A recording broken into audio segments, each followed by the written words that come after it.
Right now at 10, two Jasper County men are behind bars after two juvenile girls are discovered in their home. Plus, Her time as an elementary school teacher seeing kids go hungry, a Pitt State professor is bringing her twist to an event to fight food insecurity. I'm Bronte Sorotsky with those details. also, although the 4 states haven't seen too much snow yet this year, that hasn't stopped an art teacher from bringing snowflakes to Joplin. And the deadly shooting in New York City Friday night killed a police officer and critically injured another. The 4 states' most watched news starts now. Thank you for joining us tonight. I'm Chris Warner. Two Jasper County men are behind bars tonight after two underage girls are discovered in their home.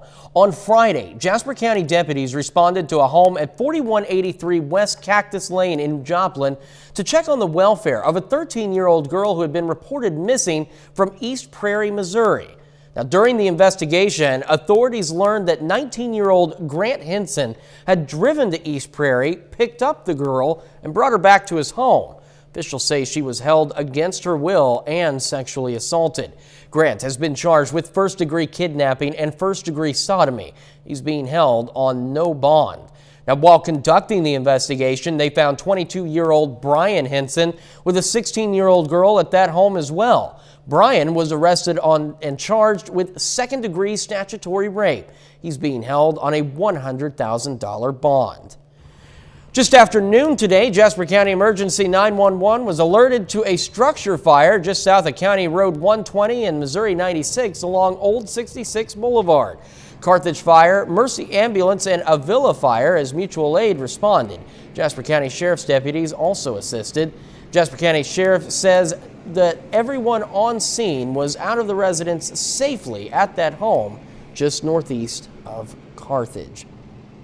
A Missouri woman faces charges after police say she shot a McDonald's employee during an argument. The incident happened Wednesday during the lunch hour at a suburban St. Louis McDonald's. Police say a drive-through customer was arguing with a female employee over a discount on French fries. The worker was then confronted when she went out on a smoke break outside the restaurant.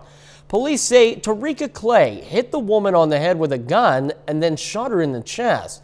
The employee was taken to the hospital with non-life-threatening injuries.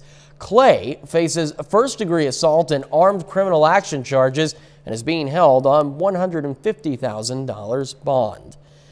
The sun was out and it was a pinch warmer than it has been the last couple of days. Nick Kelly joining us. Especially compared to the downright cold start that we had to start with on Friday morning, Chris. We only saw the numbers drop back into the upper teens this morning, but thankfully that returning sunshine got us back to 46, right about where we should be for this time of the year. We had nothing but mostly clear skies throughout the entire day, much of the evening, but we have seen just some off and on quick partly cloudy skies come on in from the northwest. That's mainly because of an upper level wave producing quite a bit of snow in parts of the upper Midwest and around Lake Michigan. For us though, we just got this cold front to the north of the region that'll pay us a visit tomorrow, but it's not going to change our temperatures very much. In fact, we'll turn a little warmer despite that front making an appearance tomorrow. Right now, most of us in the upper 20s, so about the mid 30s, but I don't see us dropping off much more, if at all, from here on out. We'll hold in the upper 20s to about the lower 30s, Joplin around 28. Quick look at the day tomorrow, maybe some morning clouds, but afternoon sun will push us back near 50, Chris. We'll see if this is a trend that will hold for the rest of the week here in a bit. All right, Nick, thank you. About 1 in 4 children in the Pittsburgh area face food insecurity, meaning 16% of local children eat less than one meal a day. A Pitt State professor is helping to fix that, and KOAM's Bronte Sorotsky tells us how. Mayumi Kiefer is an art professor at Pitt State, but before coming here, she worked at an Ohio elementary school where she noticed food insecurity affecting her students. So if the many times that we heard or we saw was if student who doesn't have a breakfast didn't eat and then come to school, they are not able to focus. And then also I think it's just a insecurity feeling we can kind of feel or see. Kiefer knew it wasn't okay, so she stepped in. And that is the one that is starting to thinking of us to what can I help or what can we help as a community to supporting for the student or the children or some other people who are not able to receiving the food for the weekend, and so we will be able to help in them So I think in the past we are able to help so many students in a weekend meal as a backpack program. In 2010, she started Artists Against Hunger in Ohio, aimed at tackling food insecurity in the community. When Kiefer started teaching sculptures and ceramics at Pitt State a year ago, she wanted to continue what she started and added onto the Empty Bowls program. So I started teaching last semester, and then I just jumped into what can I do and what can we do. Then we started to making bowls in last October. And then some of the bowls are already made by local artists.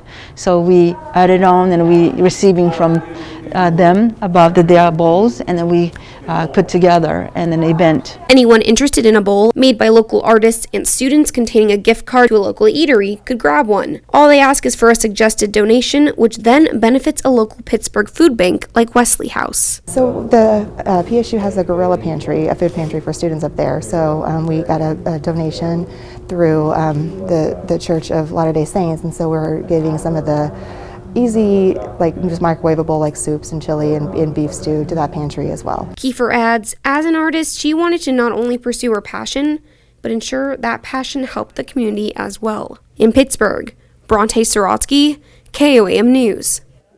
Now, all of the bowls on display were uniquely designed.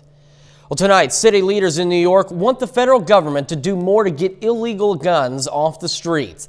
Now, their demands follow a shooting that left one police officer dead and another fighting for his life.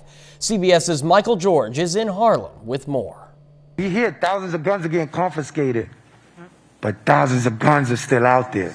Today, New York City Mayor Eric Adams held a frank discussion on gun violence, one day after a horrific shooting ended the life of rookie police officer Jason Rivera, just 22 years old. Rivera and two other officers were responding to a domestic disturbance in Harlem Friday night when a gunman opened fire without warning,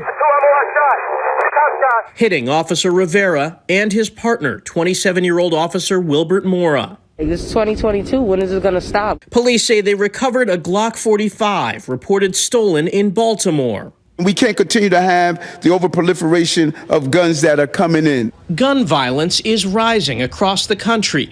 Since the start of the year, more than 1,000 people in the U.S. have been killed in homicides or accidental shootings, and at least 17 police officers have been shot.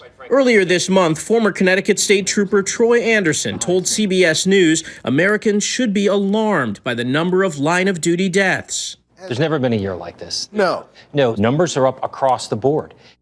The most important part of this, though, is how we're going to make this job safer. How are we going to do it? It's been a particularly violent month here in New York. 5 police officers have been shot, and just this week, an 11-month-old girl was hit by a stray bullet. Michael George, CBS News, New York. Back in local news, despite the weather, some folks in Joplin were able to see some snow today. The Spiva Center for the Arts hosted a class teaching people how to make Snowflake Sun Catchers. They're made out of fused glass, so participants cut the glass, layer it, and then the instructor takes it home and puts it in a kiln. That instructor, Jay McCauley, says it's her way to bring winter to the area. It's nuts. The snow is all gone, so we're trying to bring our own snow and make glass snowflakes. So couldn't build a snowman, but but they're fun to make. McCauley will host another type of glass fusing class next month. And we take this time now to honor one of our many four-state heroes. Richard Watkins served in the Army and Air Force during World War II in his hometown, Columbus. And we're proud to recognize Richard Watkins, tonight's four-state hero. And of course, to learn more about other heroes or nominate one of your own, just go over to KOAMNewsNow.com. Coming up, COVID test results are in for foreign athletes arriving in Beijing for the Olympics. No foreign athletes that have arrived in Beijing for the Winter Olympics have tested positive for COVID-19 as of Wednesday. That's according to the Beijing 2022 media team. As for Friday, more than 2,000 participants have arrived in the city. To limit the spread of infection, officials are sealing the entire games inside what they are calling a closed-loop system. That means a bubble completely cut off from the rest of the city. Beijing is fighting a COVID outbreak with a number of new cases reported since last week. New evidence shows getting a COVID-19 vaccine does not impact a couple's chance of having a baby. Researchers found getting vaccinated against coronavirus does not impair fertility in men or women. However, a COVID infection could potentially affect a man's fertility for up to 60 days. Researchers say men experienced a slightly lower chance of conception after being infected. Findings are published in the American Journal of Epidemiology. New information on which parts of the country aren't getting enough exercise and how long that wait in the ER is linked to bigger problems. Wendy Gillette has some of the week's top health stories. Waiting more than 5 hours in the emergency room is linked to a higher risk of death. A new study published in the Emergency Medicine Journal found patients who experienced a long delay in being admitted to the hospital faced an increased risk of death from any cause during the next month. Researchers say the death rate was 8% higher for those who waited 6 to 8 hours in the ER and 10% higher for those who waited 8 to 12 hours. A new report shows a quarter of all Americans don't get enough physical activity. The CDC mapped the activity of people in all 50 states and Puerto Rico and found that those living in the South tended to be the least active. The highest rate of activity was among Colorado residents. Regular exercise lowers the risk for cancer, heart disease, and countless other illnesses. And a new review published in the scientific journal Addiction finds cannabis use may be bad for your brain health. Canadian researchers found the substance impaired cognitive functions like concentrating, listening, and learning well beyond the period of intoxication. Those are some of the week's top health stories. Wendy Gillette, CBS News, New York. Later on the KOAM News at 10, after Christmas is over, how long do you leave your tree up? We'll take a look at how long most Americans keep the holiday season around. But first, we've got a couple days in the 50s lined up. We'll see how long those numbers will stick around for the week ahead when we come back.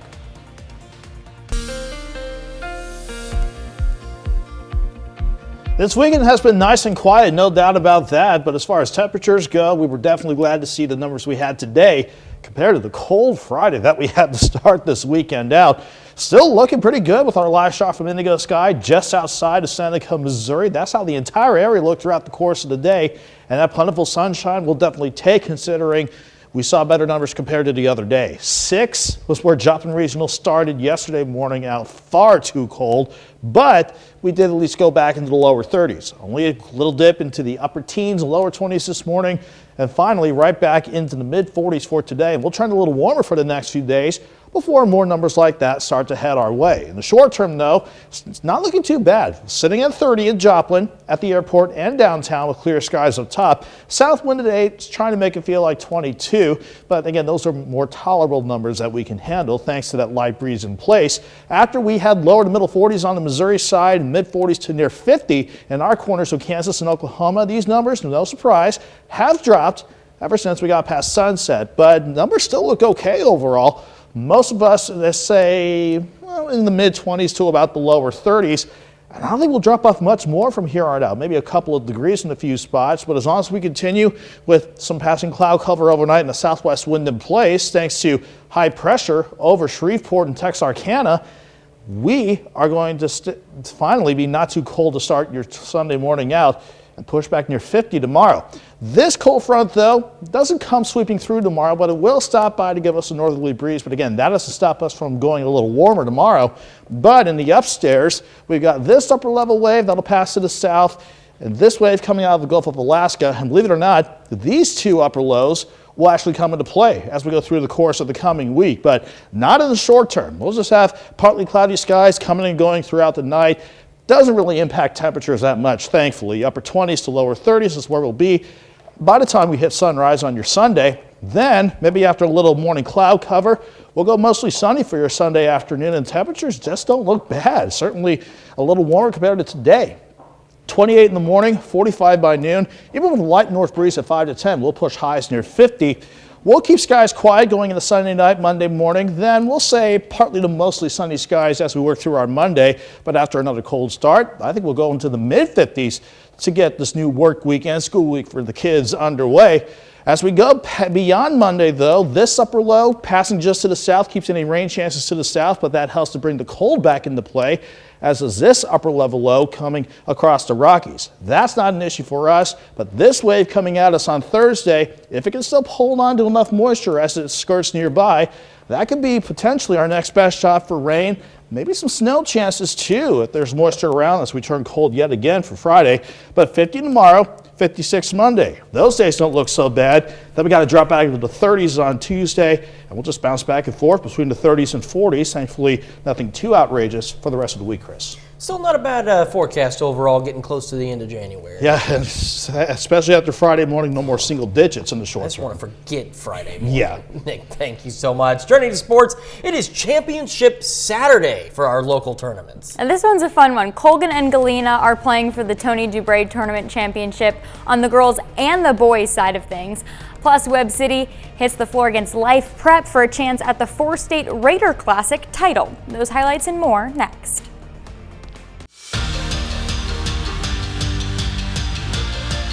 It's Championship Saturday for many of our local tournaments. We'll start with the Webb City Cardinals. They're coming off an 81-62 win over Christian Heritage on Friday night in the semifinal of the 4-state Raider Classic.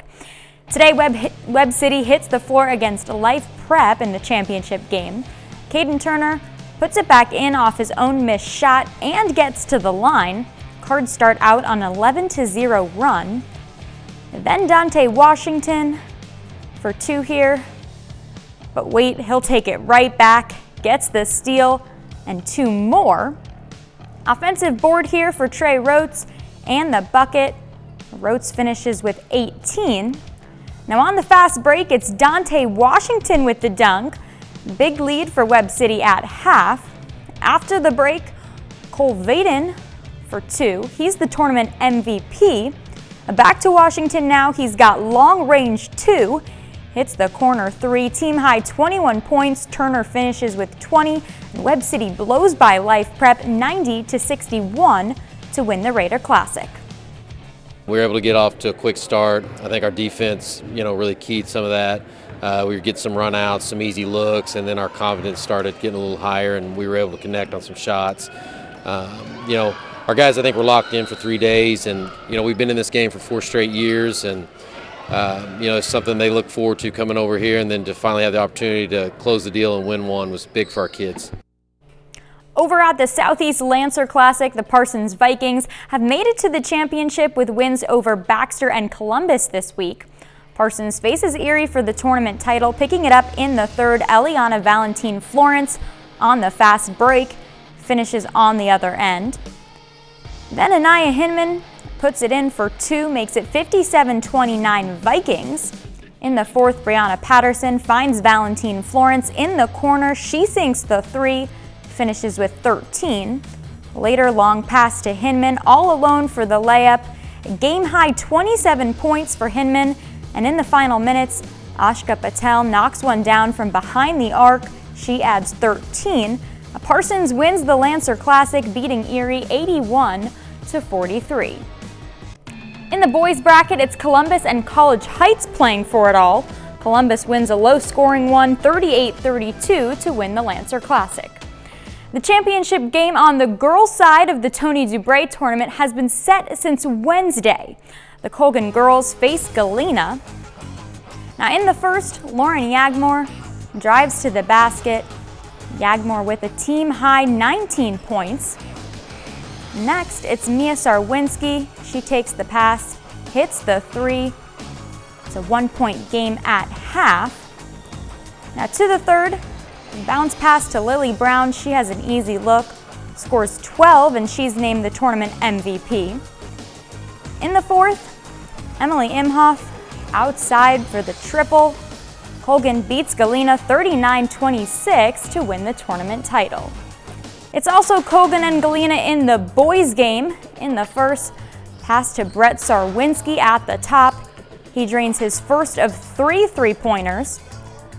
Now it's Colgan's Jalen Van Beesler on the move, hits the buzzer beater shot. Colgan down by 6 at half.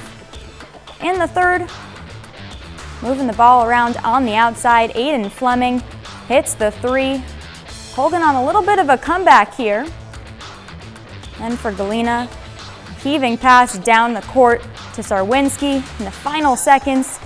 He gets a team high 26 points for the night, and Galena wins it all on the boys' side, 67-56. In MIAA action, the Missouri Southern women are winners of 4 straight, including a huge road win over the number 2 team, Fort Hays, earlier this week. Southern makes another big statement against 14-ranked Nebraska Kearney. The Lions win 57-54. Maddie Stokes finishes with 15 points, 8 rebounds. Amaya Johns adds 14. And Lacey Stokes gets 12 points, 5 assists, and 5 steals. As for Pitt State, they fall just shy against Hayes, 86-82. It's a career high, 22 points and 5 boards for Jamie Jackson. Aaron Davis gets 20 points, 5 rebounds, and Karenna Gerber finishes with 10 points, 7 rebounds. The Missouri Southern men snap a 3-game skid, beating Nebraska Kearney 87-75. Stan Scott has a team-high 25 points with a career-high 17 rebounds. Christian Bundy adds 22, and Avery Taggart scores 17 points with 7 assists. Now, Pitt State also trying to get back in the win column, but they fall 70-51 to Fort Hays. We're back right after this. Well, Christmas only comes once a year, but some Americans like to keep the comfort and joy going all through January by leaving up their trees. Holiday decor site Treetopia surveyed about 3,500 people to find out how long they leave their Christmas trees up. The country averages just under 3 weeks. Now, Arizona, Illinois, and Maryland go for ho, ho, ho, the longest at about 4 weeks. North Carolinians are maybe a little grinchy. They just do 2.1 weeks. West Virginia, Minnesota, Mississippi, Montana, and New Hampshire are around 2.3 weeks. The rest are maybe between that 2 to 3 week marks. I don't know about anybody else, but I just feel a little lazy sometimes. I don't want to take down the Christmas stuff. No, I'm guilty of that too. We have just a few seconds. Quick check of that forecast. Well, we're going to keep things quiet for tomorrow, but in fact, we'll go a little warmer with highs right around 50. Looking forward to that warmer temperature. Guys, thank you so much. It's time for now. We'll see you back here tomorrow night.